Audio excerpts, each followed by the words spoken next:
Okay, welcome back. Happy Monday. Today is class number 18. Today, project number 4 is due. That's the Gamma project. Go ahead and throw project number 4 into the folders right now. I will take the projects up to 1 week late, but there are various lateness penalties. Project number 5 is officially assigned. It involves 4 pieces of candy. Go ahead and grab one of each of 4 different kinds of candy, but as Levi says, Don't eat the candy. don't eat the candy. You need the candy to do the project. After you do the project, you can eat the candy, but not until then. Yeah, so go ahead and grab project 5 and one of each of the 4 different kinds of candies. We got no quizzes coming up due anytime soon. The test is still a ways away. You can make a note on top of the project if you wish. March 27 is the due date for this project. March 27, right after we come back from break. It would be, yeah, I mean, it would be a week from today, but we're not here a week from today. Yeah. So let's do after the break. Also, there is some S word coming tomorrow. I've heard 12 to 18 inches pretty much all day and going until like 2 a.m. on Wednesday. There's a possibility we're going to be impacted not just tomorrow, but our class on Wednesday morning. I don't know what's going to happen. We'll see. We'll do what we can. Any questions on the calendar? Okay. Again on page 42, but before we jump into the new stuff, I just want to go back for a second to the old stuff. So I have, what's that? I don't have a bag. I've given back the take-home quizzes, and I just wanted to make one observation that a few folks are writing things in ways that make mathematicians uncomfortable. And it involves these infinities. So math folks we've been sketchy about infinities for like thousands of years, and we still are, a little bit timid around them. And so we don't want you writing infinity up here at the top of an, plug-in kind of thing. And we don't want you plugging in infinity. We don't like to see either of those things. And a few folks are writing those things. You guys are just not as intimidated by infinity as I need you to be. So the way that we get around writing those infinities directly down is to replace the infinities with a b and then take a limit as b goes to infinity. All right. And so this is the way we need you to write things. It's this first guy copied down here, but instead of the infinity, it's a b, and it's a limit as b goes to infinity. All right. And then here in the middle, it's the same as this second guy, except instead of an infinity, it's a b, and b is going to infinity. And then the very last calculation, I don't think I did a great job of explaining exactly how you can go directly from, the one calculation with the limits and the b's to just a number. But look, if b is really enormous, then the bottom is also really enormous, and negative 2.5 over something really enormous heads to 0. And so you just put 0, okay? We just go directly there. Don't need to show me any calculations involving the infinity. Just say, hey, I recognize it's going to 0, okay? Follow. I did mark for points off for people that didn't use the limit, and sometimes yes, sometimes no. It depends on how egregious it is. You did some bad, but some good. All right, I'll take a look at it. Okay.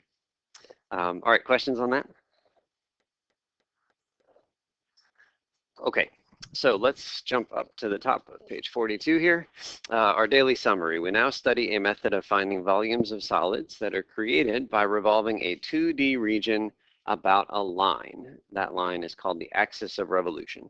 So last class, we calculated some areas of two-dimensional shapes, and we calculated some volumes of three-dimensional shapes, like a hemisphere and half of a cylinder, and there was a pyramid in there. I don't know if folks got to that one. So now we're going to create new shapes, new 3D shapes, by revolving. If you imagine taking this rectangle right here and revolving that entire two-dimensional area all the way around this line right here, out of the board, to the bottom, then it goes behind the board and then swings back around. What is the name of that three-dimensional solid that's created? That's a cylinder, isn't it? Can you guys see that? I'm not going to draw it, but you take that thing, swing it all the way around, and it becomes a cylinder, right? Shades in a cylinder. How about this guy here? That's a sphere, right? Okay, great. How about this one over here?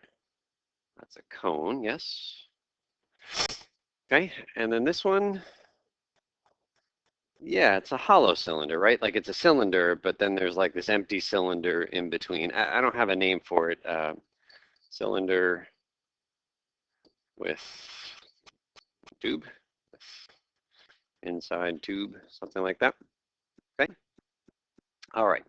Um, And so we're going to find the volumes of things that we create like these. And this line, the horizontal line in each case is called the axis of revolution. It's the line that we are revolving around. Okay, skipping ahead just a tiny bit, let's just jump in and do an example here. So we're going to take a look at one graphic and then we'll do our first calculation. Okay, so let's take a look. Where to go here? Okay, imagine that we take this particular region right here and we spin it around the x-axis. That's the axis of revolution. Okay, so it's just that red shaded stuff spinning around the x-axis. So we're going to get some shape that, to me, it kind of looks like part of like a cup, like a coffee cup. It's kind of rounded on the bottom, which is the left-hand side here, but it's really cut off at the bottom. And so if you imagine drawing a thin little rectangle here and spinning it around the x-axis, what shape does that thin little rectangle take? It's just a circle with maybe a little bit of thickness. All right, we're going to call that a disk. Okay, this right here is a very thick rectangle. You're imagining like a thin rectangle, but that's a thick rectangle. And we can take that thick rectangle and we can spin it out of the board and behind the board and then back. Yeah? And so it's a disc, but again, it's got a little bit of a thickness. It's really exaggerated here. I mean, that's a full-fledged fat cylinder, right? And you can imagine doing the same thing for each of, say, 5 different discs. And that shape, that three-dimensional shape, well, it's an okay approximation for the actual 3D shape that we were talking about, right? And isn't it really easy to find volumes of those shapes? Right? Those are just all cylinders, pi r squared times the height, right? So it's easy to find volumes of those. How are we going to get a better and better approximation for the volume of the true solid? Smaller and smaller disks, right? So it's the same idea as we had before. Okay, so we'll do that. Let's take a look here as well. If you take this thing and spin it around this dotted line here, what's the difference between this? Because it's the same region, right? Yeah, this one's going to have that hollow center in between.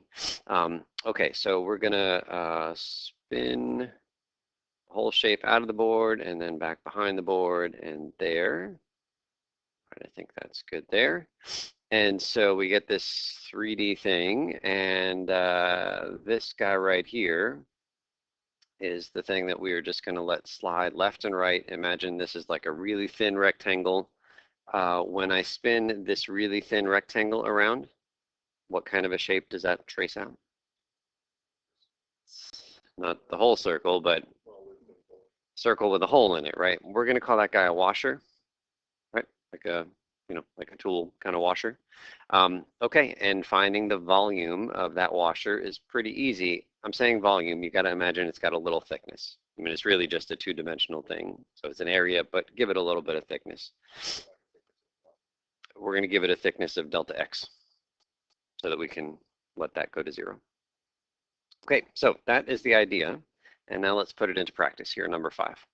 Find the volume of the solid that is obtained when the region bounded by y equals square root of x, x plus y equals -2, x equals 1, and x equals 4 is rotated about the line y equals 3.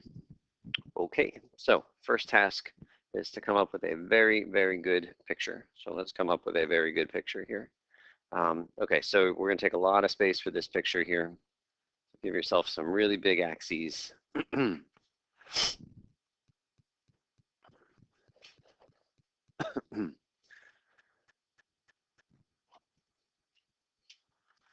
Okay, so first we got to draw all of these different pieces. So the first thing I saw was y equals square root of x. We know what that looks like, right? It's the origin and grows kind of slowly as it goes to the right.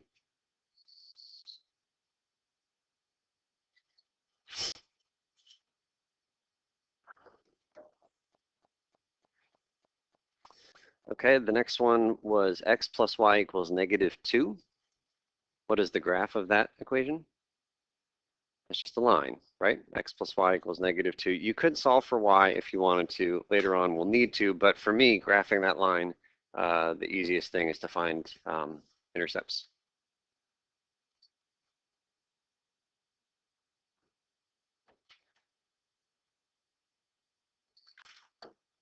If we plug in x equals 0, how much is y?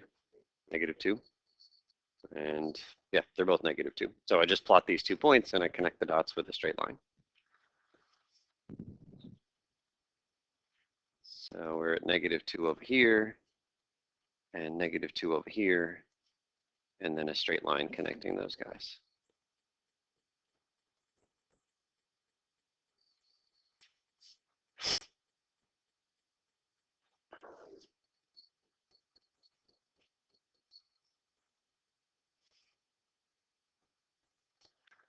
Okay, what was the next equation? X equals 1. What kind of a graph is that? Straight up and down, right? That's a vertical line at x equals 1. So we'll draw that there. And then the last one was x equals 4. So that's just going to go a little bit over here. X equals 4. Thank you. So we'll just make sure we see the region. Do you see the region enclosed by the 4 things that we just graphed? Only one region that's inside of all 4 of those boundaries. It's this stuff right in here. Everybody okay with that? So we got to have a really clear picture of the region. Okay, and then we're spinning it, that region, around the line y equals 3.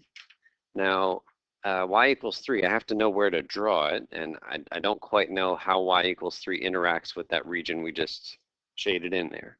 So I guess I need to do one little calculation, and that's finding this point right here. X is definitely equal to 4 here. How much is y? 2, right? So that allows me to know that y equals 3 is where? It's definitely above that region, right? So it's nothing crazy complicated where the line we're spinning around like intersects, like goes through the region that we're interested in. So you just have to draw it a little bit above. So I will draw my axis of revolution just above. So that is at y equals 3. Okay.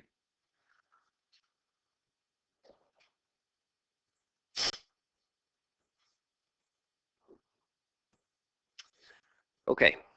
So I don't always do this, but I'm going to do this because it's our first one here. And I don't need you to do this as long as you have a clear image in your mind of what the solid looks like. But I'm going to draw those same 4 curves, the same 4 things that we just did. I'm going to draw them up here. They're going to be kind of loosey-goosey. I don't quite have enough room up here. But the square root of x, I'm going to reflect it over this dotted line. Can you calculate like where the square root of x should start when I reflect it? 6 is right, isn't it? Because we're 3 away, and so we better be 3 away. So we're going to start up here at 6, and then we're going to draw the reflection of that guy. And I think we're good at green. Actually, it doesn't matter where we draw it, but something like that.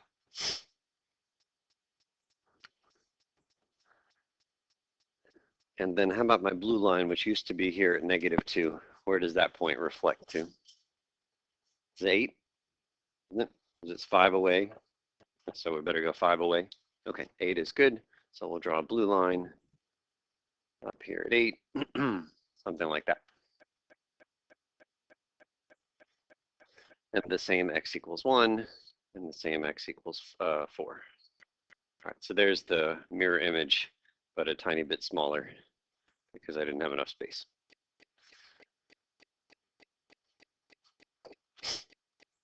Okay, and so what we're going to do is we're going to pick like a generic x, any old x on the x-axis inside of our region right there.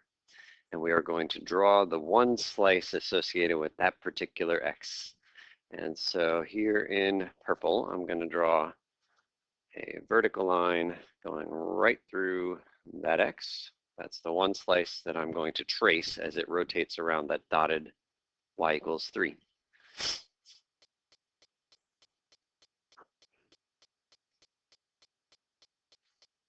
And really, in theory, that vertical line should have been a thin rectangle. Okay, it's a really thin rectangle. It's just going to get really messy if we actually draw a full-fledged rectangle there. But you have to imagine that that purple line has a little bit of thickness. Okay, so we're going to draw that same purple line up here. And then we are going to play connect the dots. This point right here is going to spin out of the board, and it's going to hit that thing, and then it's going to go behind the board, and it's going to come back here and make a nice circle. And the same thing for the bottom point. It is going to spin. Let's see if we can draw this here. Out of the board, and then behind the board, and then eventually coming back around and making a circle.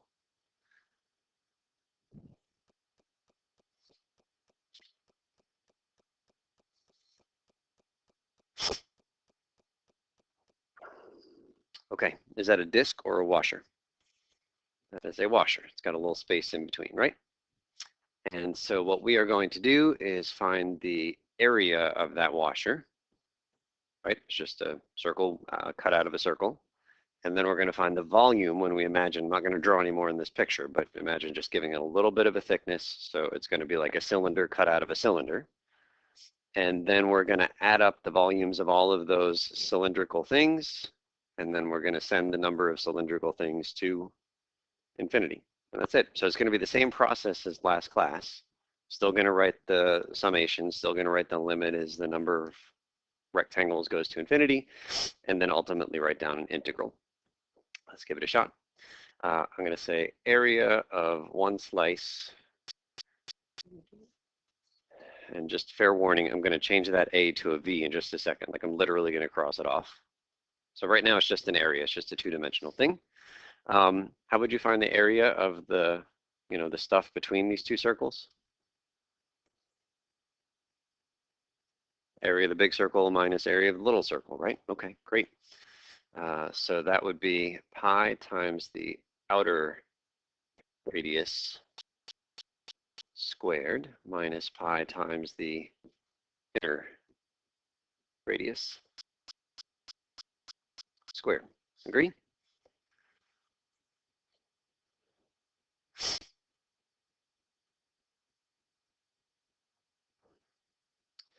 Okay. So equals pi times. All right, the outer radius. I'm going to draw this thing, but it's going to disappear in a second. Outer radius is from here all the way to there, yeah? Is that naturally an x distance or a y distance? It is a y distance, yeah? Okay. We said we were going to give this rectangle a little bit of thickness. Is that a delta y or a delta x? That's a delta x, which means that the variable that needs to appear up there at the end of the day is x, right? We said that whatever's after the delta is the letter that we're committed to. So it's totally fine for us to initially call this thing a y, but ultimately it needs to get replaced with x's, okay? So what we're interested in is knowing how long that blue thing is. Okay, well, let's see. How long that blue thing is really two pieces. It's this distance plus this distance, right? This distance right here is how much? It's 3. Does it change if this red disk slides left and right? No, that's always 3. Okay, so it's going to be a 3 plus. And then this distance right here, well, that's just the y value on the blue diagonal line, isn't it? Except what kind of a number is that y value? It's a negative number. So we're going to need to be careful about the sign of that y value, right? Okay, so let's give this a shot. This equals pi times. All right, we said that the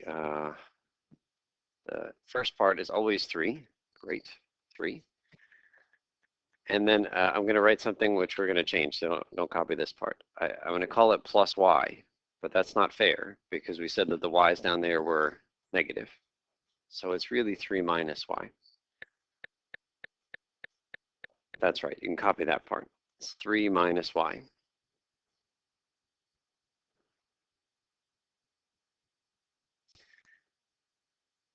And in fact, this reminds me an awful lot of y at the top minus y at the bottom. It makes no difference to me where the region is. We've seen this in a couple of different contexts, but y at the top, how much is this y? 3 minus y at the bottom. Well, that's what we wrote, minus y at the bottom. Doesn't matter where the region is, whether it's above the axis or below. Okay, so that guy's getting squared, minus pi times, and now we got something else here. It's going to get squared. Now we want the inner radius. The inner radius is this guy. How would we calculate that? 3 minus this y value, isn't it?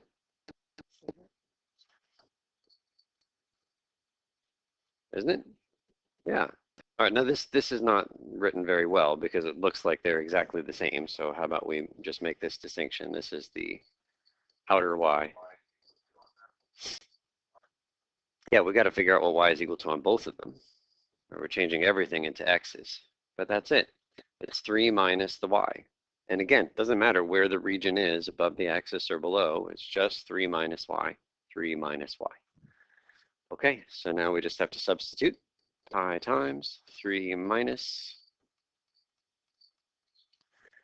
We need the value of y for the blue line. Well, it's not hard to solve that equation. X plus y equals -2. How much is y? Yep. Yeah, I'll write it this way, -2 minus x. Right, solving that first equation for y.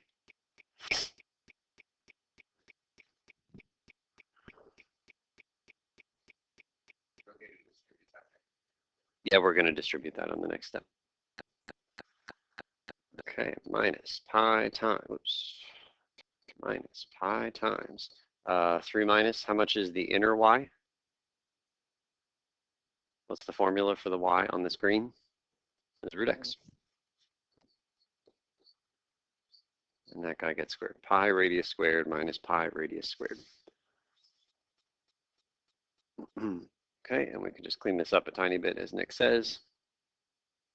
3 minus -2, so that's 5 plus x. Is that okay?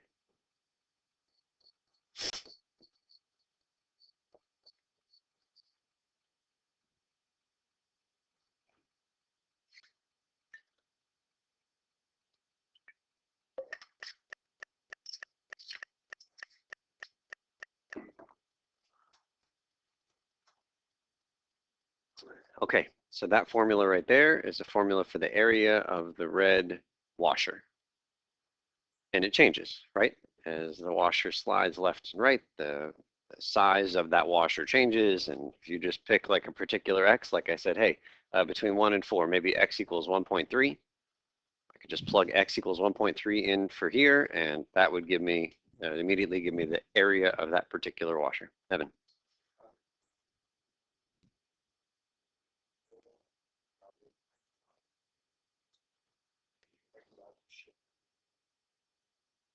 Shift everything up.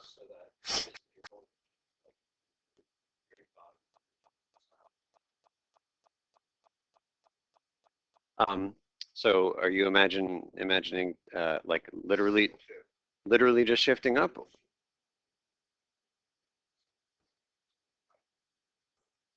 Yeah, yeah, that would be fine. So you would imagine that this bottom blue point is the new x-intercept. Yeah, totally fine. So why would that make it easier? Why would it make it easier for you? I mean, would the formulas become easier?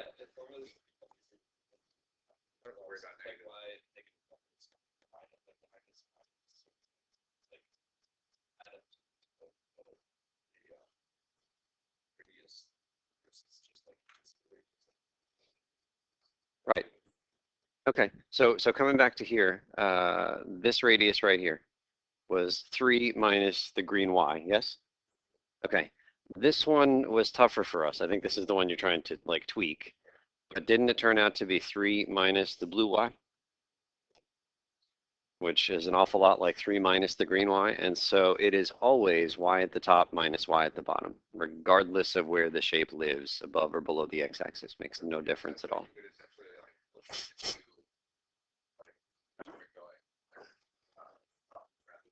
Sure, you could do this y at the top minus this y, and then this y minus this y. Yeah, don't we still get, yeah, right? Like this up here minus that. That's, like, yeah, this is a distance of 5. There's the 5 plus.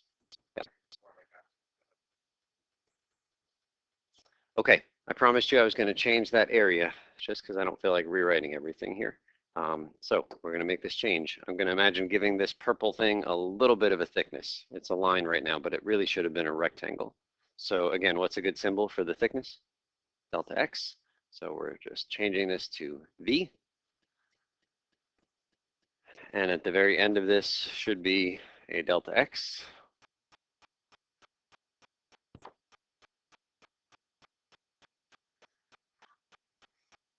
And I'm going to be really sloppy, and instead of putting delta X every time, just put it on the last one. Right? So delta X on each one of these guys.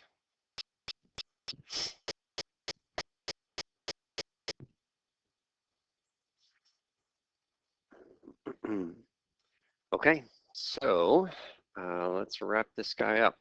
The volume of the solid, the whole solid, not just the one slice that we talked about there, equals, okay, so instead of just doing the volume of one particular slice, we should have added up the volumes of all the slices, right? So we know that we write that with the summation.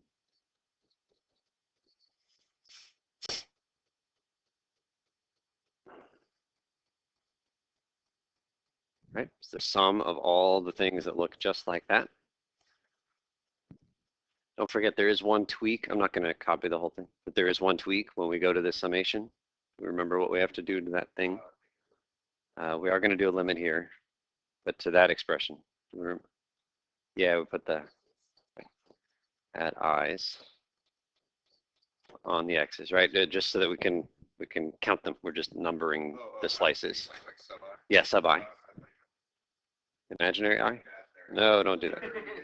Don't do that.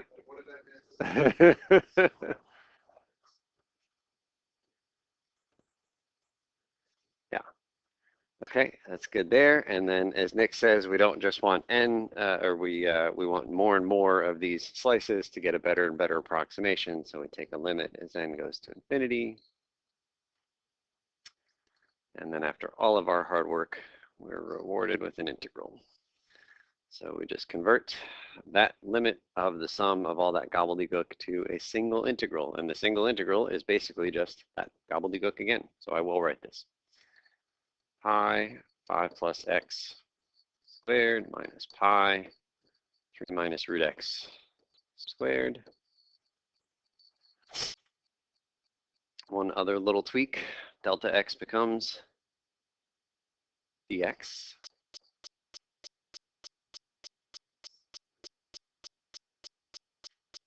Yeah. And then the limits, x at the smallest up to x at the biggest. No, just thinking about this.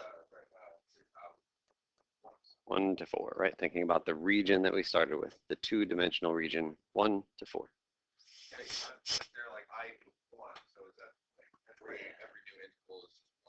We're just counting, starting it at 1. This is starting at 1. Yeah. That's not the region. Okay, that's it. And we're actually not going to do the integral, but it is easy. If you just FOIL the 5 plus x, gets squared. FOIL the 3 minus root x, which also gets squared, and it's just a bunch of easy terms, easy power rules. Nothing fancy there.